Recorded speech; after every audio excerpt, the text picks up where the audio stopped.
ఢిల్లీ పేలుడు ఘటనకు సంబంధించి తాజాగా షోయబ్ అనే నిందితుడిని దర్యాప్తు సంస్థ అధికారులు అరెస్ట్ చేశారు. దీంతో ఈ కేసుకు సంబంధించి అరెస్ట్ అయిన వారి సంఖ్య 7కు చేరుకుంది. కాగా ఉగ్ర డాక్టర్ ఉమర్ నబీకి ఫరీదాబాద్లో ఆశ్రయం ఇచ్చింది షోయబ్ అని అధికారులు వెల్లడించారు. అంతేకాదు ఉమర్కు పేలుడు పదార్థాలు కూడా షోయబ్ సరఫరా చేసినట్టుగా తెలిపారు అధికారులు అరెస్ట్ చేశారు. దీంతో ఈ కేసుకు సంబంధించి అరెస్ట్ అయిన వారి సంఖ్య 7కు ఉమర్ నబీకి షోయబ్ ఆశ్రయం ఇచ్చినట్లు అధికారులు తెలియజేశారు. కథ అక్కడితో ఆగలేదు. ఎర్రకోట దగ్గర ఉగ్రదాడికి ముందు పేలుడు పదార్థాలను కూడా ఉమర్ నబీకి సదరు షోయబ్ సరఫరా చేసినట్లు ఎన్ఐఏ అధికారులు వెల్లడించారు.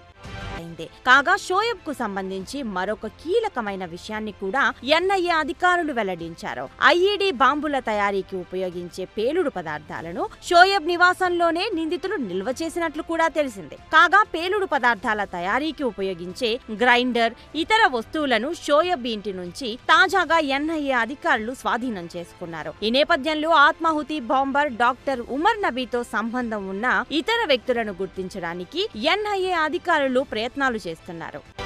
ఇదిలా ఉంటే డాక్టర్ ఉమర్ నబీ దగ్గర ఎప్పుడూ ఒక పెద్ద సూట్ కేసు ఉండేదని ఎన్ఐఏ అధికారులు సమాచారం అందింది. నిందితుల్లో ఒకడైన ముజమ్మిల్ షకీల్ దర్యాప్తు సంస్థ అధికారులకు ఈ మేరకు సమాచారం అందించినట్లు తెలిసిందే. అంతేకాదు సదరు పెద్ద సూట్ కేసును ఎక్కడికి వెళ్లినా ఉమర్ నబీ తనతో పాటు తీసుకెళ్లేవాడని కూడా ఎన్ఐఏ విచారణలో ముజమ్మిల్ షకీల్ వెల్లడించినట్లు తెలిసిందే.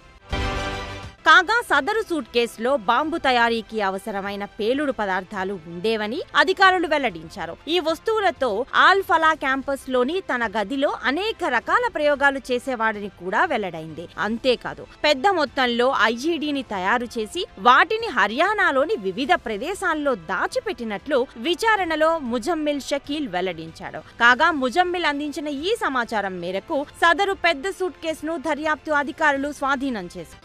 ఏమైనా భారత్లో వరుస పేలుళ్లకు ఉగ్ర డాక్టర్లు పెద్ద స్కెచ్ వేశారని ఎన్ఐఏ విచారణలో వెల్లడైంది.